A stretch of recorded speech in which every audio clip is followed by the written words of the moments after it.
আসসালামু আলাইকুম, সবাইকে স্বাগত জানাচ্ছি আজকে নতুন একটি ভিডিওতে। আমি আজকে আপনাদের সামনে তুলে ধরব বয়স্ক ভাতা যে আবেদন শুরু হয়েছে সেটি কারা এই আবেদনের যোগ্য এবং এই আবেদন করতে কি কি প্রক্রিয়া অবলম্বন করতে হয়, কোথায় করতে হয়, এটা নিয়ে বিস্তারিত আলোচনা থাকবে। তো এখানে আমি আপনাদেরকে একটু শেয়ার করতে চাই যে ইতিপূর্বে অনেকেই দেখা যাচ্ছে বয়স্ক ভাতার জন্য আবেদন করেছিল, সেটি গত বছর হতে পারে কিংবা এই বছরে হতে পারে। তো তারা পুনরায় যদি আবেদন করতে যায় তাহলে আবেদন করতে পারবে না, আর আবেদন সাবমিট হবে না। এটা আমরা অনলাইনে এই আবেদন করতে গিয়ে সেটা আমরা দেখেছি যে আবেদনগুলো হচ্ছে না। তো সেক্ষেত্রে আপনাদের পুরনো যদি আবেদনের কপি যদি থেকে থাকে, যেমন আপনাদের একটু দেখানোর চেষ্টা করি, এই যে এটা একটি আবেদন কপি, এটা একটি পুরনো আবেদন কপি, ঠিক আছে।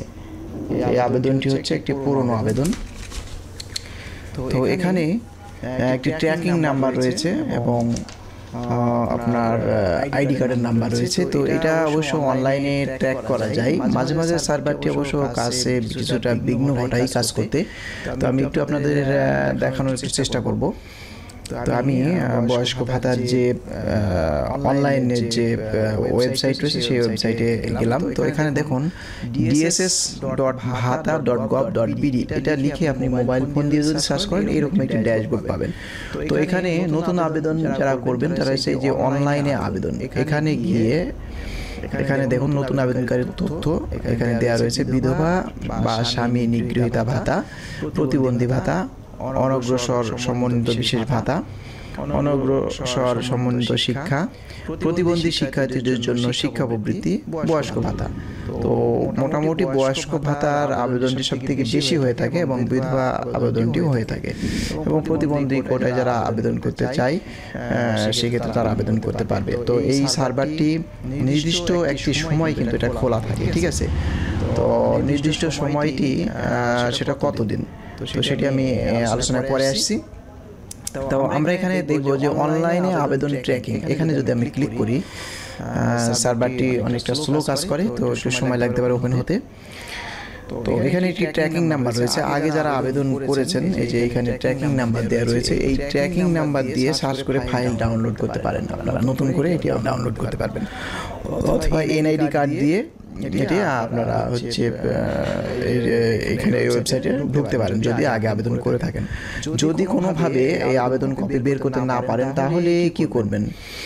তাহলে অবশ্যই আপনাদের যে পৌরসভা কিংবা আপনাদের ইউনিয়ন পরিষদ রয়েছে যেখানে একজন সচিব কাজ করেন, তার সাথে যোগাযোগ করে এটি ডাউনলোড কীভাবে কালেকশন করা যায় সেই বিষয়ে আপনারা জানতে পারবেন, বা সেখানে যোগাযোগ করার জন্য আপনাদেরকে আমি বলতে পারি। তো যাই হোক, সার্ভারটি এখন ওপেন হচ্ছে না, আমি এখানে আপনাদের বিস্তারিত তাই দেখাতে পারছি না। আচ্ছা, যাই হোক, আমি যেটা বলছিলাম যে নতুন আবেদন যে ওয়েবসাইট সেটি আপনাদের দেখানোর চেষ্টা করলাম।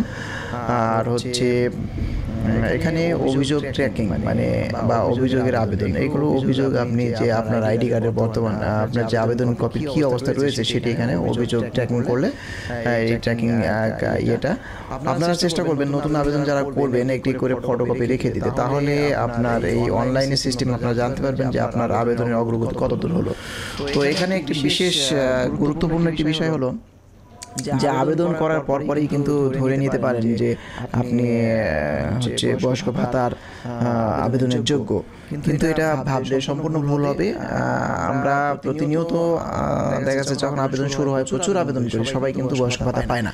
এখানে পৌরসভা বা কিংবা ইউনিয়ন কাউন্সিল অফিস থেকে নির্দিষ্ট কিছু ব্যক্তিকে সিলেক্ট করে চূড়ান্ত যে ফাইল তারা রেডি করে কতজনকে দেবে সেইটি কিন্তু নির্ভর করে আপনাদের স্থানীয় উপজেলা যে উপজেলা যে আপনার সমাজ কল্যাণ যে অধিদপ্তর রয়েছে সেখান থেকে কিন্তু এটা নির্ধারিত করে দেয় যে যে আপনারা এই ইউনিয়ন পরিষদ থেকে বা এই পৌরসভা থেকে আপনারা 10 জন কিংবা 20 জন কিংবা 100 জন আপনাকে বয়স্ক ভাতা, বিধবা ভাতা 5 জন, ঠিক এরকম আপনারা আইডি কার্ডগুলো দিতে পারেন।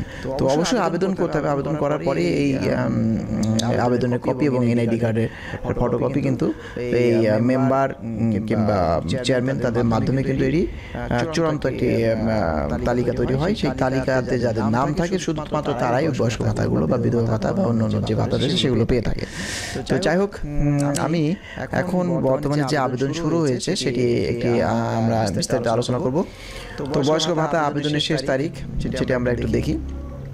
বাংলাদেশ সরকারের সমাজ কল্যাণ মন্ত্রণালয়ের উদ্যোগে দেশের প্রবীণ নাগরিকদের জন্য পরিচালিত একটি গুরুত্বপূর্ণ সামাজিক সুরক্ষা কর্মসূচি হচ্ছে বয়স্ক ভাতা।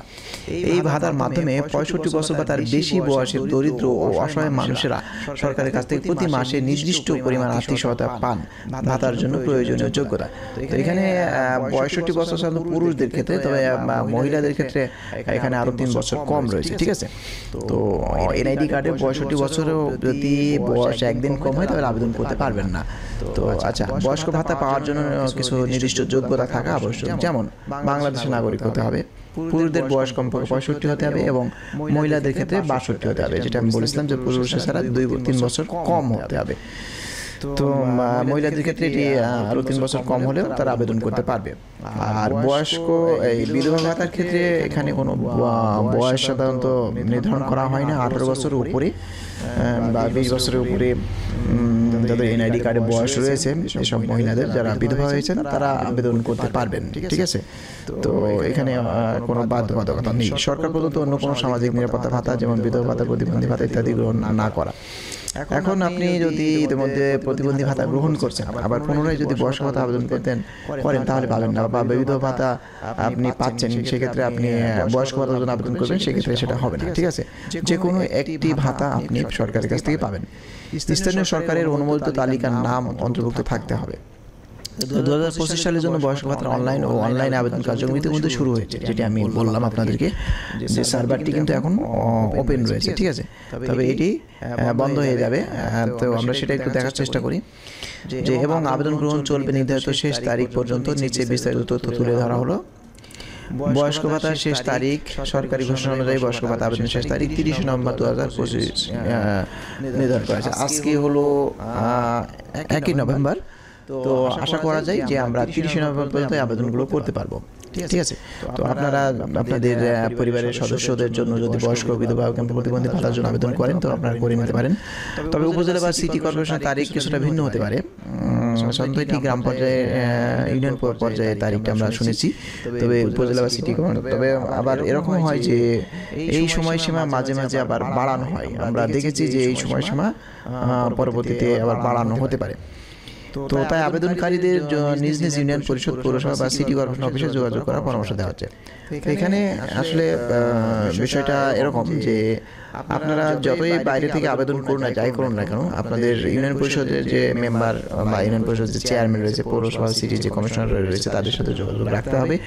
আপনার আবেদনটি সাবমিট হয়েছে সেটি নিশ্চিত হতে হবে এবং আবেদনের কপি এবং এনআইডি কার্ডের ফটোকপি মেম্বার কিংবা ইউনিয়ন পরিষদ চেয়ারম্যান কিংবা পৌরসভার যে কাউন্সিলর রয়েছে তাদের সাথে যোগাযোগ করে তাদের হাতে দিতে হবে। তো চূড়ান্ত তালিকা যখন তারা করবে সেখানে আপনার নাম থাকলে তবে আপনি বয়স্ক ভাতা আবেদন পাবেন। যে আপনি কাগজপত্র জমা দিয়েছেন এটা ভেবে নেবেন না যে আপনি পাবেন। আর এখানে আরেকটি গুরুত্বপূর্ণ বিষয়, চেষ্টা করবেন সবসময় এবার বিকাশ, নগদ, রকেট কিংবা উপায় এই কয়েকটা সিস্টেম রয়েছে বয়স্ক ভাতা পাওয়ার। তো নিজের এনআইডি কার্ড দিয়ে বিকাশ, নিজের এনআইডি কার্ড দিয়ে সিম থাকলে সব থেকে ভালো হয়। তো অনেকের ক্ষেত্রে এটা যেমন প্রতিবন্ধী রয়েছে তাদের ক্ষেত্রে আবার সিম তারা কেনার অযোগ্য হতে পারে, সেক্ষেত্রে পরিবারের অন্য সদস্যর মোবাইল নাম্বার দিতে পারেন। আর আবেদনের সময় এখন আমরা দেখেছি যে 1 কপি ছবি বাধ্যতামূলক আবেদনের সময়, যেটা গত বছর বা তার পূর্বে আমরা দেখেছি ছবি লাগে না, কিন্তু এখন আবেদন করার সময়তেই এটা একটা বাধ্য হতে হচ্ছে যে সিগনেচারটিও লাগছে। সিগনেচার না দিলে হবে, তবে ছবিটা অবশ্যই বাধ্যতামূলক। 1 কপি ছবি লাগবে আবেদনের জন্য, এনআইডি কার্ডের ফটোকপি লাগবে। তো এটা দুটা জিনিস, আর এবং একটি নগদ কিংবা বিকাশ কিংবা উপায় সংযোগ বা রকেট সংযুক্ত একটি মোবাইল নাম্বার নিজের যদি থাকে ভালো হয়, যদি না থাকে পরিবারের অন্য সদস্যের নাম্বারও এখানে দিতে পারেন। চাইলে আপনারা নমিনির তথ্য দিতে পারেন, এখানে অপশনে হ্যাঁ রয়েছে, আপনি চাইলে নমিনির তথ্য দিতে পারেন, না চাইলে না দিলে নমিনির কোনো তথ্য দেওয়া লাগবে না। তো মোটামুটি এটা ছিল আজকে আমার আলোচনার বিষয়। তো আমি খুব শীঘ্রই আপনাদেরকে দেখাবো যে আবেদনের পুরো প্রক্রিয়াটি কীভাবে সম্পন্ন করতে হয় এবং কীভাবে সাবমিট করতে হয়, ঠিক আছে? তো সবাইকে অসংখ্য অসংখ্য ধন্যবাদ। আমার চ্যানেলে যারা নতুন আছেন অবশ্যই সাবস্ক্রাইব করে পাশে থাকবেন। এই ধরনের নতুন প্রয়োজন এবং গুরুত্বপূর্ণ জনগুরুত্বপূর্ণ বিষয়গুলো নিয়ে আমি সাধারণত ভিডিও তৈরি করে থাকি। সবাইকে অসংখ্য অসংখ্য ধন্যবাদ।